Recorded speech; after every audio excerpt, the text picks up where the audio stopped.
Renewed clashes erupt in the north of Suweida, resulting in 10 fatalities so far.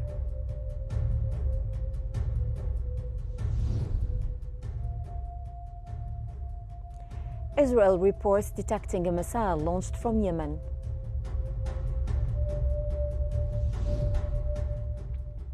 And Israeli strikes on the Gaza Strip kill more than 40 Palestinians in the past 24 hours.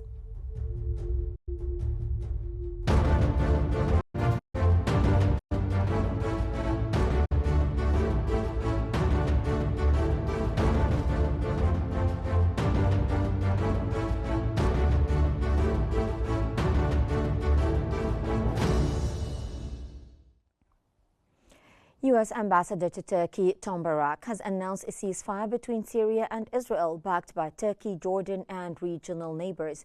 The truce follows Israeli strikes in Damascus and the south aimed at protecting Druze communities. U.S. diplomacy, led by Secretary of State Marco Rubio, helped broker the deal. Barak urged all Syrian groups to disarm and build a united national identity.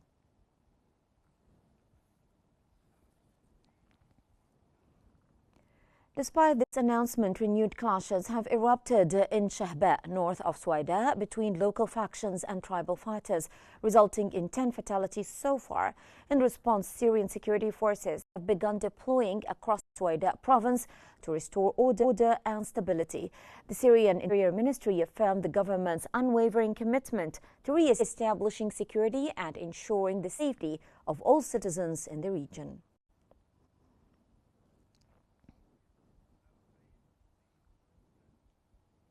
The Syrian Tribes Assembly has declared an immediate comprehensive ceasefire in Suweida, urging the prompt release of all the detained tribe members to build trust. They demand safe, unconditional return of all displaced persons to their homes and villages. This follows an agreement between the government and local elders, allowing security forces full access across the province. Meanwhile, Syrian health officials report at least 260 dead and more than 1,600 injured, though some media suggest casualties are significantly higher.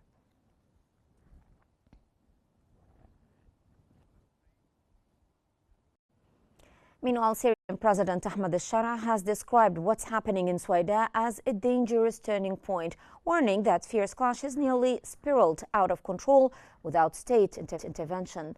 He blamed Israeli strikes for escalating the crisis and highlighted retaliatory attacks by armed groups, which triggered further tribal mobilization. Al-Shara emphasized the state's commitment to unity, protection of minorities, and upholding sovereignty, urging all parties to reject foreign interference and sectarianism. He called for wisdom, national cohesion, and adherence to law to safeguard Syria's stability.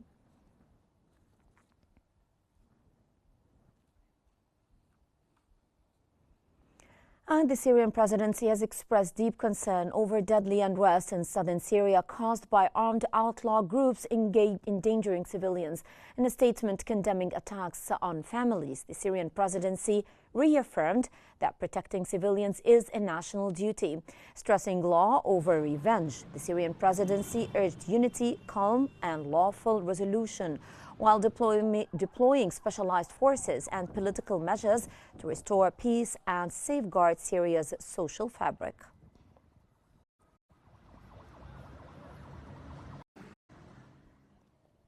Israel has granted Syrian internal forces limited 48 hours access to Suweida to help end deadly clashes between Druze and the Bedouins that have killed over 300 people.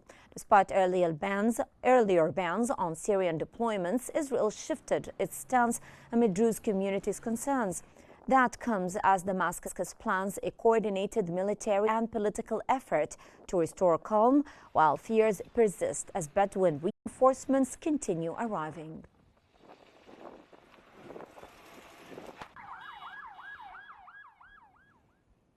UN High Commissioner for Human Rights Volker Turk has urged Syrian interim authorities to ensure justice after serious abuses in Suweida, where clashes between Druze and Bedouins escalated before a ceasefire. The Office of the High Commissioner for Human Rights reported summary executions, kidnappings, and property destruction by security forces and armed groups. Turkey also voiced concern over Israeli airstrikes causing civilian casualties in Suweida, Dar'a and Damascus.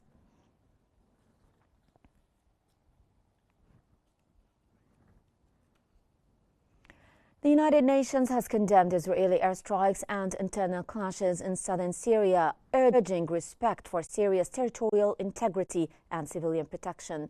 Recent violence erupted between the Druze and the Bedouin tribes in Suweida, with Syrian interim forces intervening amid Israeli strikes on Damascus, Suweida and Dar'a.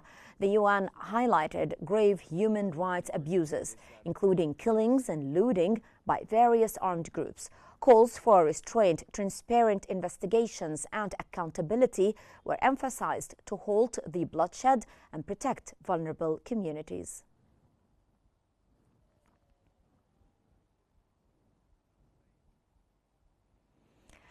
And for more analysis, we now move to Mark Summers in our newsroom to shed more light on the issue. To you, Mark. Yes, thank you, Helen. Good afternoon, everyone. We're now joined for further analysis from Damascus by the International Studies Professor at Sun Yat-sen University, Professor Sheher El-Sheher, who's joining us now. Thank you for being with us here on Qnews. So what would you say are the motivations behind the US-brokered ceasefire? And how does it align with the interests of the parties involved, like Israel or Turkey or Jordan?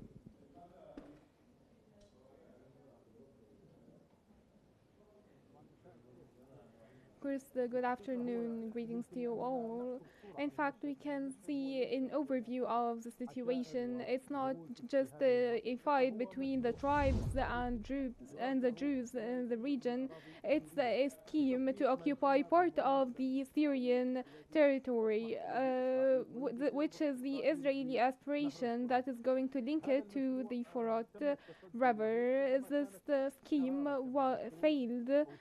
It was the direct reason for all the conflict that happened in the region. There was an intervention by the tribes forces in Syria, and there was a warning from a neighboring Arab countries, especially from Jordan, Iraq and Lebanon, and even Saudi Arabia, and that's why everyone felt threatened and felt that the threat might actually transfer to the entire region. There was an Israeli flagrant intervention, and there was a pledge from the United States to preserve the sovereignty of the Syrian territory and support for the new Syrian leadership. As well, there was a regional support carried out by Turkey and the GCC countries for the new leadership in Syria. All of this resulted in pressuring Israel to stop the hostilities. But the problem now lies in allowing the Syrian troops to be redeployed in the region decisively to settle the dispute between the tribes and the troops and the Jews in the region. Well, given that we have reports of that some clashes have resumed despite the truce, how effective or enforceable is the ceasefire in practice?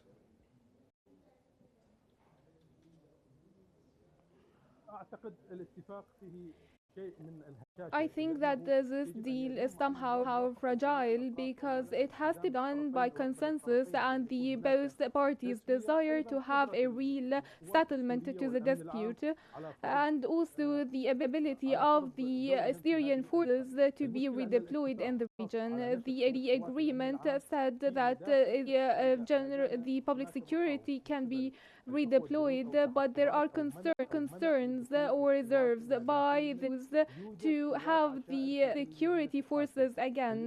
The tribes are still fighting, and the calls persist by the state for the tribes to stop the fight. So far, the tribes are being exposed to assaults during their exit. This is where things are going, and I think that the Syrian forces and the public security might not be able or have the capacity, and the Syrian army might have to intervene after all. Do you think that Israel's justification that they're protecting Druze populations, it might be masking a broader military objective in southern Syria?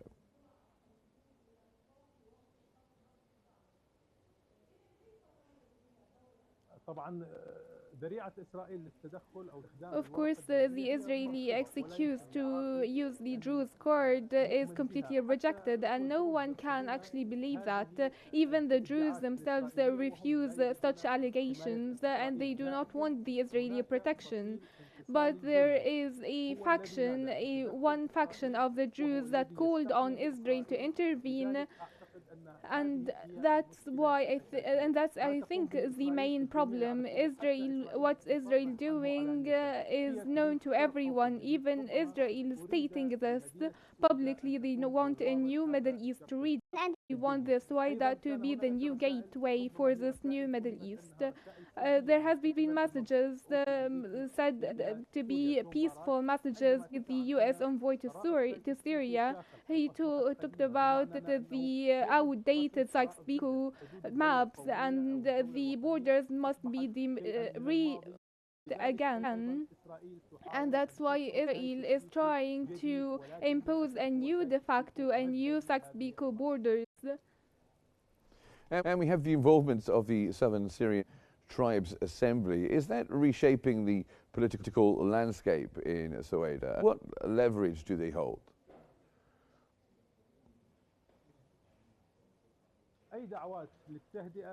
Any calls for a truce comes in the right direction, but we also should be reminded that no one has the upper hand in this situation. There is no discipline from both sides, from both fighting sides, because they are not systematic armies.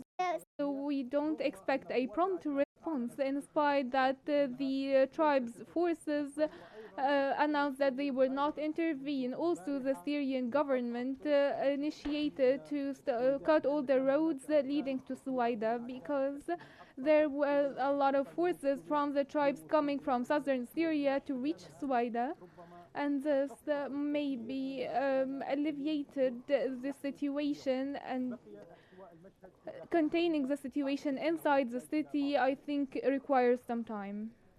And of course, there's a 48-hour Israeli-approved deployment of Syrian forces into Suweida. What does this mean for future sovereignty and regional military norms going forward?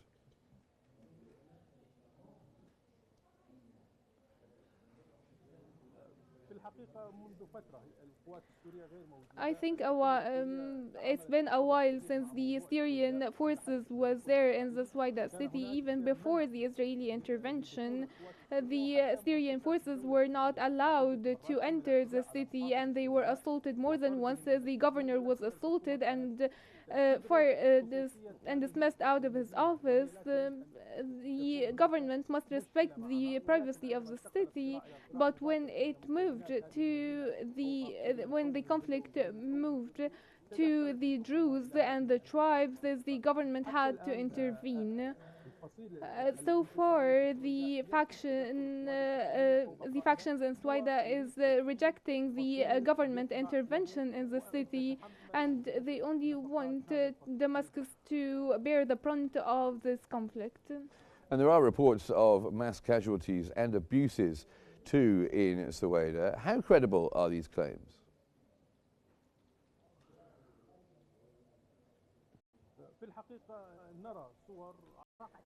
We see photos on social media of violations committed by all parties. These are very insulting and offensive violations, completely bare of any humanity. And the pledge of the Syrian president came to have fact-finding missions to hold the perpetrators accountable. Of course, there are violations, certainly, but the state role stands to hold everyone accountable, and who wants to actually do that should start with themselves and present their own perpetrators first to be prosecuted. Well, thank you very much indeed for joining us here on Qnews. Professor Sheher El-Sheher from Damascus, the International Studies Professor at Sun Yat-sen University. Thank you very much indeed. And we go back to you, Hella, in the studio. Thank you so much, Mark. Moving on to Cairo, where Egypt's foreign ministry has welcomed the United States and United Kingdom decisions to upgrade their travel advisories for Egypt to level 2, placing it alongside countries like France and Germany. In a foreign ministry statement, the ministry highlighted that nearly 1 million Britons visit Egypt annually, reflecting its stability. These improvements follow extensive diplomatic efforts to enhance Egypt's image and boost tourism.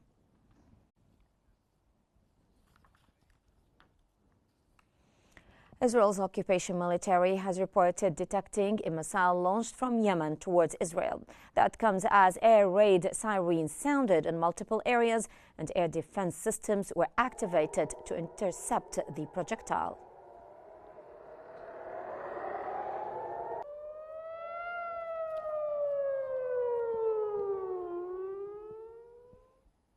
In Yemen, the Houthis have announced a precision military strike on Israel's Ben Gurion airport using a hypersonic ballistic missile. Their military spokesperson claimed the attack succeeded, causing millions of Israelis to flee to shelters and halting airport operations. The Houthis vowed to continue operations against Israel until the aggression on Gaza ceases and the blockade is lifted.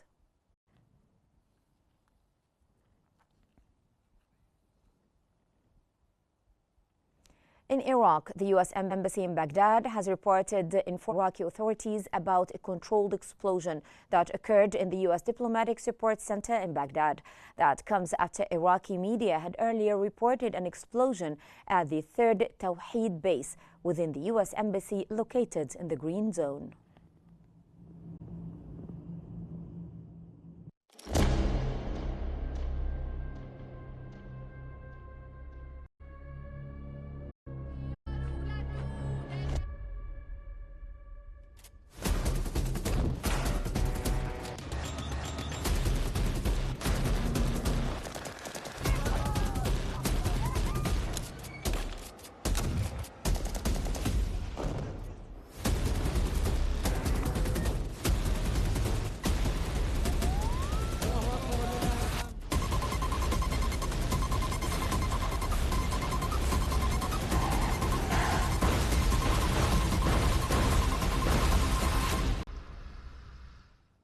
The Gaza Strip has witnessed intense Israeli military escalation in the past 24 hours, with Israeli media reporting a severe security incident in Qnews that required airlifting wounded soldiers.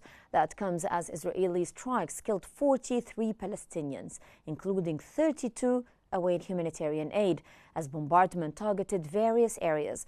The Israeli occupation army claimed ongoing destruction of Palestinian resistance infrastructure and weapon depots, launching 90 airstrikes on Hamas-linked sites across Gaza. Medical sources confirmed the rising death toll, with casualties reported in the Palestinian side of Rafah, Khan Yunis, Jabalia, and Gaza City.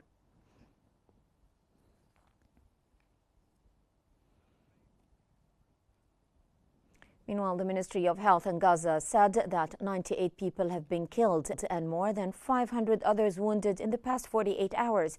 It added that several victims remain under the rubble or in the streets, with rescue teams unable to access them due to ongoing strikes and destruction.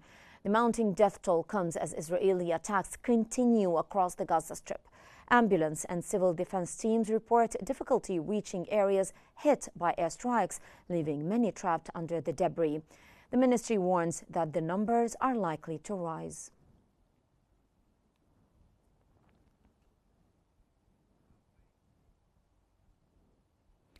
The death toll from the Israeli occupation's assault on Gaza has reached 58,765, with over 140,000 others wounded since October 7, 2023. Palestinian medical sources said that these figures include nearly 8,000 killed and more than 28,000 injured since March 18th, when Israel resumed its strikes following the collapse of the ceasefire. Medical teams continue to report rising casualties as bombardments intensify across the Strip. The latest surge in fatalities underscores the devastating impact of the ongoing Israeli aggression and the continued collapse of humanitarian conditions in Gaza.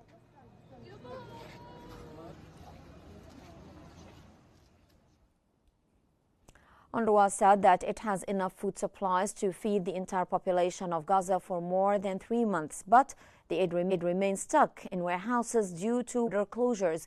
In a post on X, the agency urged the opening of crossings and lifting of the siege, stressing its readiness to carry out its humanitarian mission and support the population, including 1 million children in need.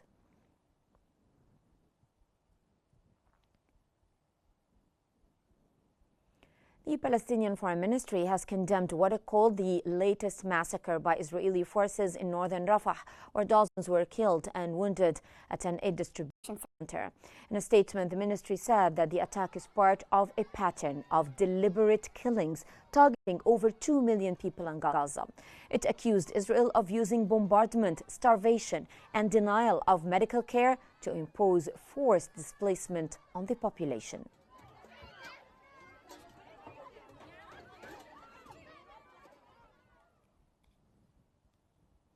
U.S. President Donald Trump has announced that 10 more detainees held in the Gaza Strip are expected to be released soon. Speaking to reporters at the White House, Trump said that the United States has already secured the release of most detainees held in Gaza.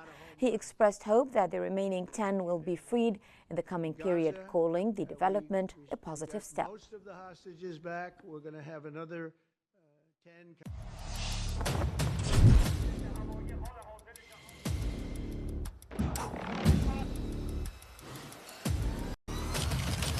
We're trying to make a deal so that there's no destruction and death.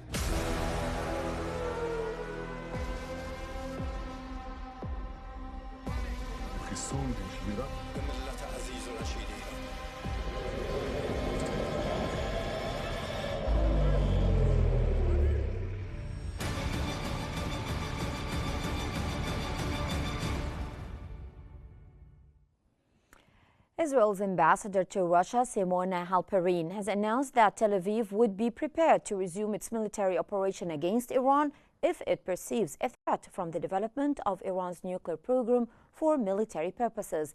In a media briefing, Halperin stated that if Israel detects a resurgence of Iran's nuclear program, it would consider the possibility of launching strikes against Iran, although such action is somewhat unlikely at the present time.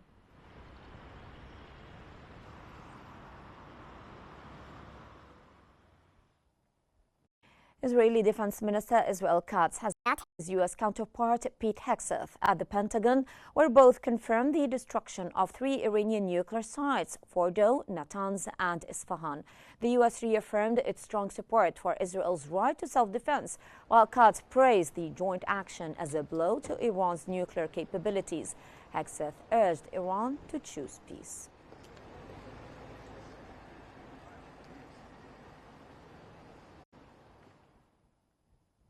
Meanwhile, American officials have accused Iran of potentially expediting stalled negotiations with Washington to accelerate its nuclear weapons development. They warn that Iran might cease cooperation with the International Atomic Energy Agency and consider withdrawing from the Nuclear Non-Proliferation Treaty. Such moves could allow Iran to continue its nuclear program without international oversight, raising serious global security concerns.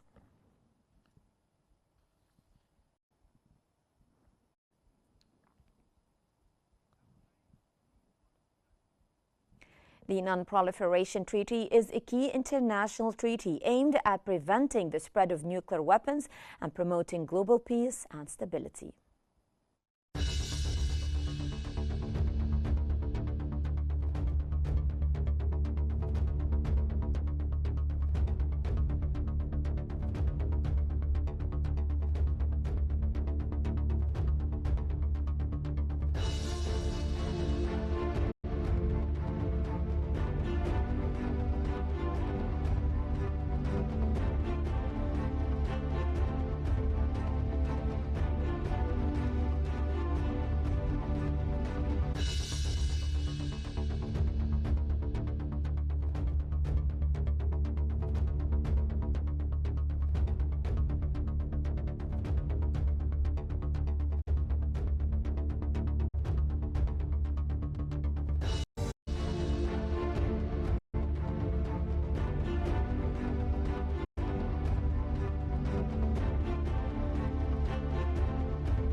U.S. President Donald Trump has signed into law the first federal regulation governing stablecoins in what he called a financial revolution. During a White House ceremony, Trump enacted the Genius Act, short for Guiding and Establishing National Innovation for U.S. Stablecoins. After securing its passage through Congress, he hailed the law as a turning point, saying that it could be the greatest financial tech leap since the Internet's creation. The act introduces a regulatory framework for stablecoins, digital currencies backed by the U.S. dollar, and tasks the Federal Reserve and the Office of the Comptroller of the Currency with oversight of issuance. Trump had lobbied key Republican lawmakers to ensure its approval.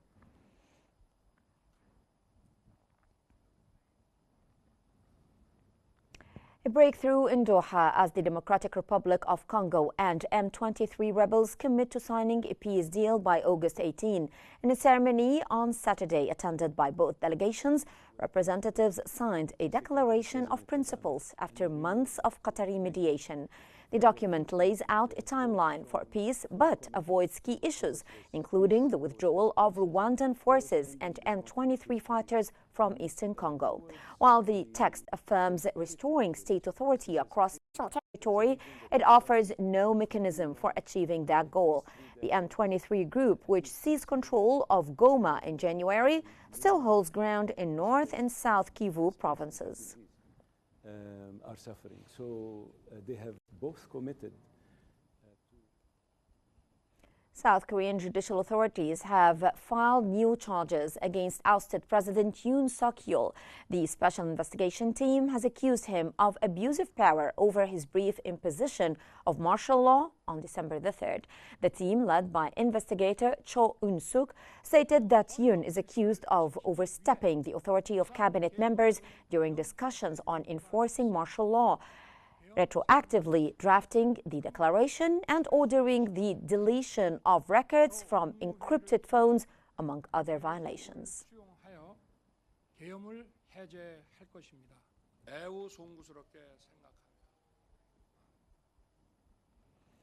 At least 3 people were killed in an explosion at the Los Angeles Sheriff's Department's Special Operations Office. The blast occurred at Biscayne's training center. American media said that it was in part of a drill and likely happened during ammunition handling.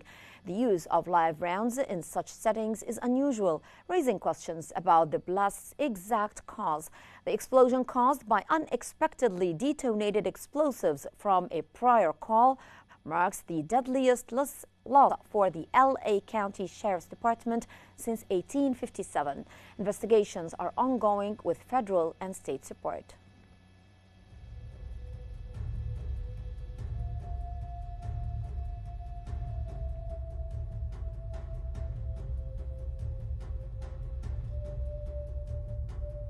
That brings us to the end of our news bulletin, and here is what we have been covering. Renewed clashes erupt in the north of Suweida, resulting in 10 fatalities so far.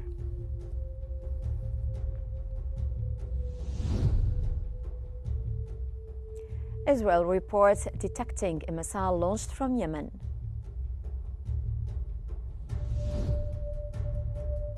And Israeli strikes on the Gaza Strip kill more than 40 Palestinians in the past 24 hours.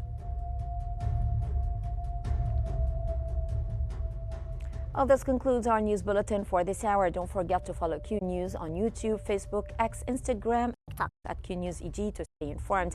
My name is Hala Al-Hamalawi. I thank you so much for watching. Stay tuned for more updates here on Q News.